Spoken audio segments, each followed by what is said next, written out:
ายดีท่านผู้ชมที่เคารพยินดีต้อนรับทุกท่านเข้าสู่รายการคลินิก3คลินิกสุขภาพรายการเพื่อคนที่ฮักและใส่ใจกับสุขภาพวันนี้ทางทีมงานของพวกเราก็ถือว่ามีโอกาสมาถ่ายทำรายการอยู่ที่โรงหมอนครหลวงแกรนด์เนาะเขาจะมาสัมภาษณ์ผู้บริหารเพิ่นว่าการบริการการปิ้นปัวอยู่ห้องหมอเพิ่นเป็นแบบใดรวมถึงคนที่เข้ามาใช้บริการส่วนใหญ่มาในกรณีใดส่วนรายละเอียดจะมีแนวใดนั้นเอาไปพบกับผู้บริหารของเพิ่นพร้อมกัน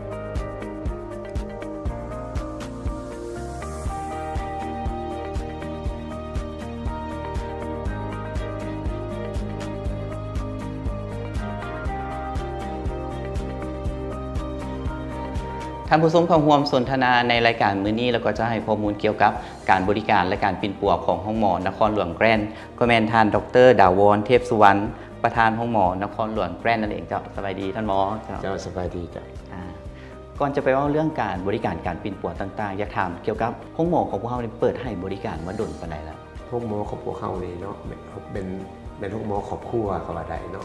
ข้าพเจ้าเป็นหมอครอบครัวข้าพเจ้าเป็นหมอดูชายข้าพเจ้าเป็นหมอน้องชายข้าพเจ้าเป็นหมอเนาะจากสาแดงเขาก็เลยได้รับการอนุมัติจากการส่วนสาธารณเนาะให้เปิดห้องหมอได้เนาะในวันที่4 เดือน 2 2016เนาะไล่มาฮอดมื้อนี้ก็พอดีเฮาได้เปิดรับใส่บริการทั้งพ่อแม่ประชาชนนี่ก็ประมาณ10 ปีว่าซั่นจ้ะ10 ปีก็ถือว่าดนเติบแล้วการบริการการปิ้นปัวของห้องหมอเฮานี่มีรูปแบบการบริการแบบใดๆจังสั้นแหละอันนั้นข้าพเจ้าจะขอบอกจุดพิเศษบัดนึงเนาะเดี๋ยวจะมาบอกตัวนี้เนาะจุดพิเศษของหมอคอนโลแกรมนี่คือข้าพเจ้าว่าเมื่อกี้นี้เนาะอันน่ะแม่นบริหารด้วยพนักงานบำนาญเนาะระดับห้องศาสตราจารย์และก็ปริญญาเอกพยาธิหัวใจและเส้นเลือดเนาะและก็อีกผู้นึงก็แม่นว่าเซียวซ่านขันหนึ่งเนาะครับอดีตเป็นหัวหน้าศูนย์มะเร็งของหมอปิตภาพเนาะจากสั้นและประสบการณ์ของพวกเขาทั้งสองมัน40 ปีเนาะ40 ปีในการเฮ็ดเวียกงานนานาบริหารในปิดปัวตัวจริงเนาะในหมอโมโซตมิตรภาพนี้จากสั้นว่าการเฮ็ดเวียกของพวกเขานี่เนาะจะเข่งขัดเนาะจะอิงสถานการณ์สากลเนาะอย่างเข่งขัดเป็นหลักเนาะแต่กับภายใต้การชี้นำของทรงสาธารณะเนาะบัดนี้คือทานได้ถามมันเฮาปิดปัวแบบใดเนาะในไรแบบว่าคนอื่นมันเป็นเท่าหับมันคนเจ็บเนาะมีคนเจ็บภายนอกภายในประสูติพยาธิยิงเนาะนะครับแล้วก็ว่าเขามีครบเจ้าก็แสดงว่าเขาปิ้นปัวทุกๆพยาธิเลยแต่เป็นลักๆที่แบบเซียวซานที่เขาประจำเลยนี่เป็นพยาธิใดท่านเซียวซานประจำเป็นอันนั้นนะหัวใจและเส้นเลือด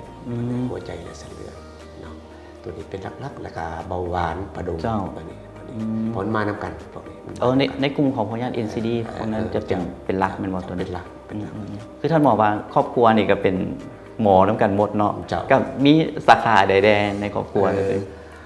สาขาหัวใจและเส้นเลือดก็คือเขาเจ้าเองก็เป็นเซลล์สั้นผ่าตัดตัวไปผ่าตัดตัวไปเนาะเรื่องผมทองเนาะและล่าสุดนี่ก็เป็นผ่าตัดเรื่องเกี่ยวกับข้อเนียงนี่และเพิ่นก็มีข้อเนียงกินเลือดที่ก็เป็นทางของพ่อปัวเป็นพวกหัวใจเพราะข้อเนียงนี่เวลามันกินเลือดเป็นกินเลือดจริงๆเป็นข้อเนียงที่ว่าเป็นพิษอะไรเขาเนาะอย่างสั้นพวกนี้อันนี้อยากให้ทานผู้ส้มน้ำหูน้ำนะบางเถื่ออยู่ดีๆละเมื่อยจอยหัวใจตีไว้นะในกรณีที่ข้อเนียงที่บ่มีพิษแต่ว่าเป็นข้อเนียงมันใหญ่ขึ้นอันดีๆเป็นพวกเข้าพาเนาะคือขับเจ้าในพาได้เข้ามีของผ่าตัดอยู่เนี่ยนี่มันจะสิไลพังมันจะสิไลพังถึงเข้าพาแต่ว่าอิงใส่เข้ากับหูจักเข้ากับคนพนักงานของหมอเก่านะแล้ววันนี้อันนี้มันเข้าคือหูเลยกระสุนมันจะแพงเนาะข้าพเจ้าจะเอาคนเจ็บไปพาอยู่หมอโดยบริคิดค่าตัวเปิดพออันนี้จุดพิเศษของเขาคือจากสีเนาะแสดงว่าเขาก็มีการร่วมมือกับห้องหมอภาครัฐจากนั้นเอาเพราะว่าข้าพเจ้าเป็นถือว่าระดับอาจารย์เนาะภาษาลูซิตที่เป็นหัวหน้าแผนกเป็นลูซิตเฮายังเป็นลูซิตเฮาอยู่เนาะอะไรก็ทั้งอำนวยการเป็นก็ให้ความให้เกียรติเฮาเพราะว่าเฮาผ่านมาเฮาก็บ่เคยมีปัญหาผิดพลาดอย่างนั้นเนาะจังซั่นก็เป็นอันนึงที่ว่าช่วยให้ประชาชนช่วยบริการให้ประชาชนเข้าถึงการปิ้นปัวผ่านการบริการมาเปิดมาก็ถือว่า10 ปีเนาะคนที่เข้ามาใช้บริการกับห้องหมอเฮาส่วนหลายนี่จะมาในกรณีแบบใดครับส่วนหลายนี่จะเป็นหัวใจเนาะหัวใจแล้วก็เบาหวานประดุงตัวนี้แหละหลายเนาะหลาย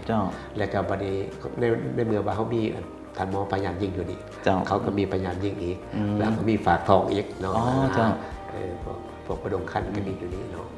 คือท่านหมอว่าห้องหมอเขานี่ก็สามารถ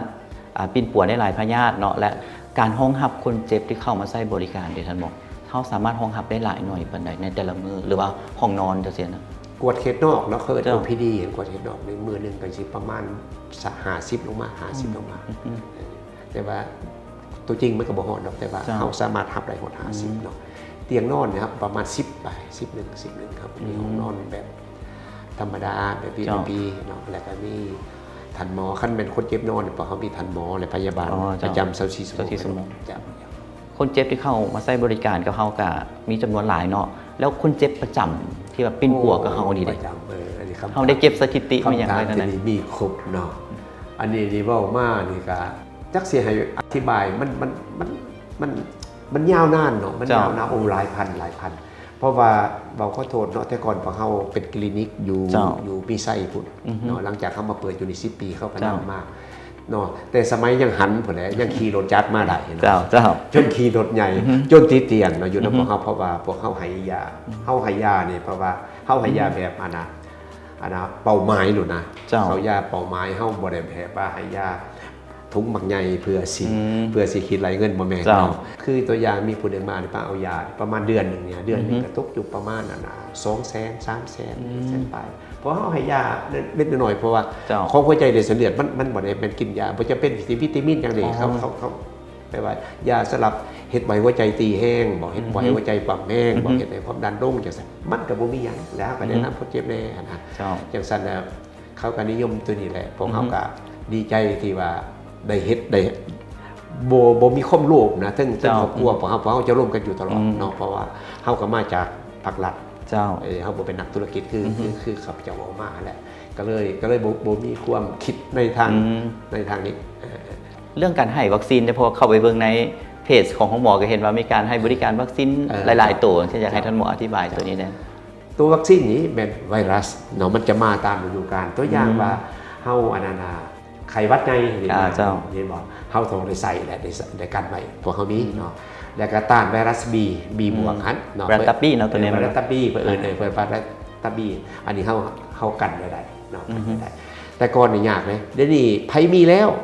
อยู่เฮาป่วยได้อีก อ๋อไวรัสตับบี้นี่นะ ไวรัสตับบี้ป่วยได้เนาะป่วยได้ มียาป่วย มียาป่วยแล้ว แต่ก่อนบ่มีเนาะอย่าลืมว่าไวรัสตับบี้ครับอยากจะลงเรื่องอีกตื่นมันหลายคนเป็น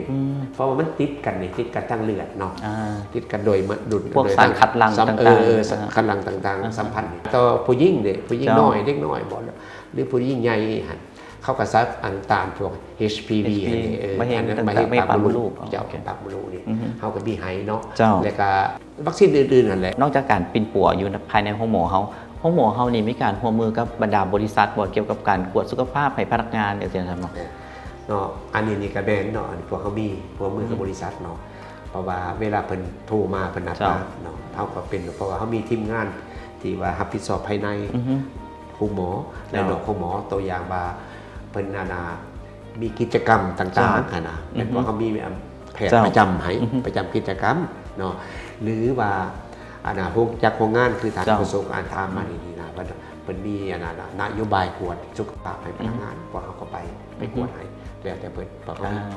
เขาก็มาไปหลายโรงงานแล้วแต่เพิ่นโทรมาเขาเกียมทิปเขาวอร์มทิปไปเรียบร้อยไปแล้ว เราสามารถออกไปกวดอยู่ในโรงงานเลยเนาะจำนวนคนสำเร็จก็สามารถห้องทำได้นะ แม่ได้ มีแต่ว่าสนใจอยากเป็นคู่ร่วมกับพวกหมอเขาในการตรวจสุขภาพให้กับพนักงานก็สามารถเข้ามาพัวพันกับพวกเขาได้นะตัวนี้เนาะเจ้าวันนี้กลับมาถามเรื่องของท่านหมออีกบ้านหนึ่งก็ถือว่าเป็นอดีตหัวหน้าศูนย์มะเร็ง เจ้าห้องหมอมิตรภาพเนาะแล้ววันนี้มาเล่าเรื่องการปิดปวดมะเร็งอยู่ห้องหมอเขานี่ก็คือท่านหมอก็เป็นเซียวซานเนาะเฮ็ดเบี้ยเกี่ยวกับมะเร็งหลายปีสิอยู่นี่ก็มีการปิดปวดมั้งเนาะ เบาเรื่องมาเฮงเนาะครับจะอยู่หัน10 ปีขั้นเบาเรื่องมาเฮงเขาบอกเบาเรื่องเงินแล้วปุ่นมีเงินน้อยหรือหลายบ่ได้มันมีแต่ว่าไวหรือหน่อยพบไวหรือพบน้อยเจ้าเนาะคันเขาพบไวเขาแก่ใครไวถามว่าคันนึงนี่มันปวดเดียวกันผ่าตัดอย่างว่าหายขาด ตัวนี้จะบ่ได้ใส่คีโมหรือสายแสงเพิ่มเติมบ่แล้วคันนึงบ่เพราะว่ามันยังอยู่กับทีเนาะเรื่องมาเฮงมันยังอยู่กับทีวันนี้ข้าพเจ้าจะบอกให้ประชาชนหูหน่อยหนึ่งไรบ่เกี่ยวกับที่มาของมาเฮงได้เนาะที่มาของมาเฮงนี่นะเนาะเป็น เกิดจากเป็นพยาธิหรือเกิดจากจุลังจุลังเหมือนอย่างจุลังก็เป็นองค์ประกอบของอวัยวะในตัวเราเนาะจุลังสมองบอกจุลังตับบอกจุลังปอดทุกจุลังมันมีการผิดปกติเนาะคันผิดปกติแล้วมันจะขยายออกที่จริงมันเป็นส่วนเกิดของร่างกายเขาส่วนเกิดของร่างกายเขาบนเป็นป่ามันมาแต่สายบานินีเกิดขึ้นจากยังย้อนการยูแย่หลายอย่างเนาะบอกในหลายเนาะอาจจะสิ่งแวดล้อมอาจจะสิ่งแวดล้อมกับอากาศนี่แหละตัวนี้ก็เป็นมะเร็งปอดเนาะหรือว่าเบาขอโทษเนาะหรือว่าเอากินเหล้าร้ายบ่สูบยาร้ายจังซี่มันก็เกิดขึ้นมาแต่ว่าตัวสำคัญนี่นะเฮาต้องสอกหาก็คือเว้าเมื่อกี้นี่เฮาบ่เป็นหยังกับยาเฮาสอกหาแล้วเธอเห็นเนาะตัวอย่างว่าเอาขอโทษจากบ่ยกเส้นไปยิ่งซะที่มันเห็นสิมักเป็นมะเร็งนมนี่หลายคนเต้านมเนาะมะเร็งเต้านมนี่แต่ตัวอย่างมาครับวางๆเขาก็ค้ำเบิ้งเปิดกระบอกให้ค้ำมีวิธีค้ำขนาดมือตาเห็นก่อนเพื่อมาไปหาหมอโหลดตาเห็นน้อยๆอย่างสินะเขาออกโหลดเนาะเขาออกโหลดดีบุดีคือข้าพเจ้าขั้นน้อยๆจะสิข้าพเจ้าใส่ยามื่นปาดอยู่นี่เลยบริใส่ยาสลบสามไข่มาไปเลยเพื่อคนไม่นอนเอาไปกวดอนาปัสกวดอนาปัสซองเบิ้งสินเนื้อฮะบัดนี้เนี่ยขั้นต่อมาเฮงปุ๊บก็ยกโหลดแล้วยกโหลดก็ตีตามนะบัดนี้อ่านเขาก็เบิ้งตีราคาว่ามันอยู่ขันใดระดับไหนบัดนี้เขาก็ให้ยานะเนาะได้มีนาทีมงานมาเฮงจากกวงจูเขาเอ่นว่าห้องหมอสมัยใหม่สแตมฟอร์ดกวงจูเนาะที่ว่าเป็นแขวงหนึ่งบ่ของโซโปจีนฮะเจ้าได้มาควบมือกับขาพระเจ้ากับห้องหมอเขานี่นะปินปัวเหลืองมาเฮงเนาะและเป็นกระเซิร์นขาพระเจ้าไปเยี่ยมยามบึงเนาะก่อนสมัยก่อนโควิดไปเธอหนึ่งไปบึงบัดเนาะได้ล้างโควิดก็ไปบึงข้าพเจ้าขออนุญาตเนาะเว้าให้ฟังคือจังซี่เนาะเขาบอกมาเฮ็ดนี่มันใส่ใจหลายแม่นเคมีเนี่ยแพงแต่แพงแต่ก็เป็นยังมันจากแพงกับมันยังมันเป็นยาดีนะยาหายากนะมันจังแพงเนาะหลายคนก็บ่มีเงินไขเนาะบ่มีเงินไขข้าพเจ้าจะบอกชุดพิเศษตัวหนึ่งของครูหมอเฮานี่เฮามีนักวิชาการค้นครัวด้านนี้เนาะค้นครัวด้านมาเฮ็ดนี่เนาะที่ว่าเป็นพนักงานของเฮานี่เนาะแต่ว่าเป็นเฮ็ดส่วนหนึ่งแต่ว่าเฮาพัวพันกับเราเองเนาะอันนี้อยากให้ท่านผู้ส้มเนาะผู้ส้มนี่ถ้าว่าบ่มีเงินไขตอนนี้การใส่เคมีหรือใส่เคมีบ่ได้ก็มีเงินไขนะมาพัวพันกับข้าพเจ้าหรือว่าในองค์กรคนละแปลงนี่เนาะเพิ่นจะเบิ่งให้เพิ่นจะเบิ่งแล้วมีประเภทNCD อีกจะได้มาแล้วบัดนี้จุดพิเศษของอันนั้นผู้หมอสมัยใหม่กงโจรหลังจากเข้าไปพัวพันกับเพิ่นนั่นข้าพเจ้าเห็นลิงเห็นใดว่าคนเจ็บเป็นมาเฮงมันปิ่นบวกใส่เงินหลายบงบัญชีกันหลายนะครับเจ้าเลยขอห้องเขาเพิ่นกันนี่เขาเลยทุกเดือน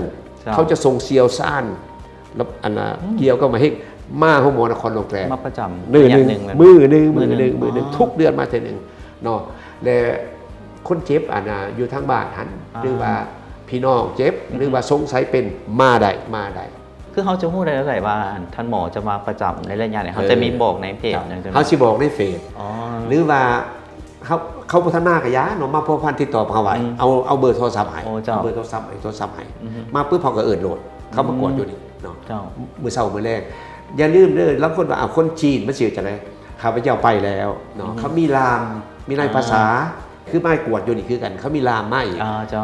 บ่เสียค่ายังเบิดมีแต่ทานเสียค่าตอกบ่อยากกินกอบมาแล้วคิดมาเองและบัดนี้ผู้ที่มีเงินไขบัดนี้เวลาเฮากวดเดี๋ยวหันได้กวดน้ำเหมือนเดิมผู้ที่มีเงินไขสนใจเฮาส่งไปพุ่นส่งไปกงจูได้เขาไปหับเอาอยู่เดินบินเลยหับอยู่เดินบินโดนเนาะมิแต่ว่าอยากเว้าให้ฟังว่าเทคนิคการปิดปัวเขาเป็นขึ้นอะไรเพิ่นใส่เคมีเฉพาะจุดด้วยบาดแผลน้อยเป็นอย่างจะเอิ้นด้วยบาดแผลน้อยเนาะตัวอย่างแบบอันนี้นุ่มจังซี่เนาะมาเฮ็ดนุ่มนี่เป็นกับปาดอยู่นี่เนาะปาดเดี๋ยวเพื่อกระเย่ทอเข้าไปหอดเนื้องอกอยู่นี่ปุ๊บเนาะหอดเนื้องอกปุ๊บเป็นกระปอยที่มีสลดใส่ยาเข้าไป วันนี้มาถึงคำถามต่อไปก็คือพร้อมๆทางด้านบุคลากรหรือว่าอุปกรณ์ต่างๆที่ใส่อยู่ห้องหมอเฮาที่ท่านหมอเป็นขึ้นได้เลยดีเอาบุคลากรก่อนเนาะเพราะเขามีทีมแพทย์เนาะทีมพยาบาลและบุคลากรนั้นแบบสาธารณะนี่แหละเนาะเรียบเกี่ยวกับการแพทย์นี่เพราะเขามีครบแล้วก็มีประสบการณ์มีประสบการณ์เพราะว่าข้าพเจ้าก็เป็นนักสอนอยู่แล้วเนาะอาจารย์คันตบีก็เป็นนักสอนอยู่แล้วเพราะเขาสอนกันกับทีแล้วนะเนาะจังสันให้เชื่อมันเนาะบัดนี้เครื่องกวดเนี่ยบัดนี้เครื่องกวดเนี่ยพวกเขาก็ ตามสมัยหมดแหละ เจ้า ตามสมัยหมดแหละเนาะตัวอย่างเครื่องกวดอันมีเอโกผงทองผงทองเขาจะเห็นมัดเดืองนี้เดืองนั้นสภาพแบบใดแล้วเขามีเอโกหัวใจ อ๋อ เอ เจ้า โกหัวใจที่มันจะต่างเอโกผงทองเนาะ เจ้า คำว่าเรื่องหัวใจเขาจะเห็นว่าหัวใจเขาเนาะมันมี4ห้องแต่ละห้องอย่างสันอันนี้เขามีเครื่องตัวนี้บ่งบันทีให้เลยสบายนอกนั้นก่อนจะไปหาตัวไหนเขามีเครื่องเฮ็ดแต่แค่เคลื่อนขึ้นหัวใจธรรมดาแต่บ่มีหยังเนาะแล้ววันนี้เขากับตัวนี้นะเป็นหลักของเขาเพราะว่าเป็นอันนั้นคือผู้บริหารเป็นผู้อำนวยการเป็นก็เป็นเชี่ยวชาญด้านนี้ด้านหัวใจโดยเฉพาะเลยโดยเฉพาะเนาะ เข้ามาใช้บริการกับพวกเขานี่มั่นใจได้ว่าจะเป็นบุคลากรหรือว่าอุปกรณ์ที่เขาสามารถห้องรับ ห้องรับ ได้เต็ม100%แหละตัวนี้ แล้วเขากับบ่เป็นแต่ทั้งสั้นเนาะเขายังมันบ่เป็นคะแนนเขานะเขาเป็นพระให้เขาเป็นพระผู้พัน โอ้เจ้า เพราะว่าเขาผู้ให้ได้ เจ้าเขาสามารถประสานงานหาภาคส่วนที่เกี่ยวข้องได้เนาะ ได้ วันนี้สุดท้ายยังให้ท่านหมอฝากความมั่นใจสำหรับคนเจ็บที่จะเข้ามาใช้บริการ ว่าจะเป็นคนเจ็บเก่าหรือว่าคนเจ็บใหม่ที่จะตัดสินใจเข้ามาเป็นปัวน้องหมอเขาเจ้าเรื่องความพร้อมต่างๆเจ้าขอเสริญเจ้า ครับพระเจ้าขอฝากจังซี่เนาะก่อนอื่นก็ขอขอบใจเนาะต่ออาณาประชาชนที่เสื่อมันของพวกเฮามาหับใส่บริการของพวกเฮาเนาะจังสั้นแหละครับพระเจ้าอยากแนะนำตื่มเนาะแนะนำตื่มมาอย่าสิให้เจ็บให้เป็นนะจังว่าเนาะอยากให้รักษาสุขภาพเฮาเองเนาะเพราะว่าการเจ็บเป็นเนี่ยมันนี่มันป่วยการบางคนป่วยมันเฮ็ดให้เสียเวลาเสียให้งานเนาะเสียเป็นภาระให้แก่ลูกแก่หลานนะถ้าว่าเฮาแข็งแรงดีเนาะมันก็บ่เป็นภาระให้ไผอย่างน้อยเฮาก็มีความสุขเนาะตัวอย่างว่าสุขภาพที่ดีคือมันบอกเลยสุขภาพที่ดีนี่เป็นพื้นฐานแก่การดำรงชีวิตที่ดีเนาะจังซั่นแหละทางหมอพวกเฮานี้เนาะพร้อมแล้วจะเป็นส่วนหนึ่งเนาะซึ่งเบิ่งแยงสุขภาพมาตรฐานเนาะมีปัญหาหยังก็มาหาพวกเฮาได้เนาะถือว่าพวกเฮามีอุดมการณ์เนาะหมดทุกคนเลยเฮาสอนกันคือพี่คือน้องหมดทุกคนถามได้โซได้เนาะกวดสอบได้ทุกอย่างเนาะ อีกทีหนึ่งสำหรับช่องทางการติดต่อรวมถึงเวลาเปิดปิดของห้องหมอเจ้า แปลว่าพอเขาเปิดอีก7 โมงเช้า เจ้า หา20 โมงหรือว่า8 โมงแรง เจ้า หา20 โมงอยากว่าเกือบทุกมื้อเนาะ เจ้า แต่วันจันทร์อาทิตย์เพราะเขาเห็นเป็นกะในบริเวณผู้เดียวเนาะเห็นรวม เจ้า เมื่อนั้นว่าเขามีกะเพื่อว่าเพื่อห้องครับอันนั้นคนเจ็บ คนเจ็ มา บเป็น มันบ่เลือกโมงนี่ เจ้า เนาะอย่างสั้นแหละเขามีแล้วก็มีการไปปิดปัวอยู่นอกคือ เจ้า เอาแหละคนเจ็บที่มาบ่ได้หัน เจ้า มีเขาก็ไปเบิ่งอยู่เรือนใดแล้วก็คือว่าแหละเพื่อความสะดวกของบรรดาทานนั่นแหละ เจ้าสำหรับช่องทางการติดต่อหรือว่าที่ตั้งของหมอเดียวทางทีมงานจะขึ้นเป็นช่องทางไว้ให้เพื่อสะดวกกับท่านผู้ชมในการติดต่อเข้ามาปรึกษา หรือว่าจะเดินทางเข้ามาปิดปัวอยู่ห้องหมอ เจ้า นครหลวงแกล้งของเราเนาะ เจ้า วันนี้ขอบใจท่านหมอดาวอนหลายๆสำหรับข้อมูลเกี่ยวกับการบริการรวมถึงข้อมูลเกี่ยวกับวิธีการป้องกันพยาธิหรือว่าวิธีการรักษาสุขภาพแบบใดโอกาสหน้าอาจจะได้มาสนทนากันเพิ่มเติมเกี่ยวกับปัญหาพยาธิตัวอื่นๆนะจ๊ะวันนี้ขอบใจหลายๆต่อ จะเข้าใจจ้า เอาละท่านผู้ชมเมื่อนี้เวลาทางรายการของพวกเราจบลงแล้วข้าพเจ้าทีมงานพร้อมด้วยแขกรับเชิญลาทุกท่านไปก่อนพบกันใหม่อาทิตย์หน้าสำหรับอาทิตย์นี้สบายดี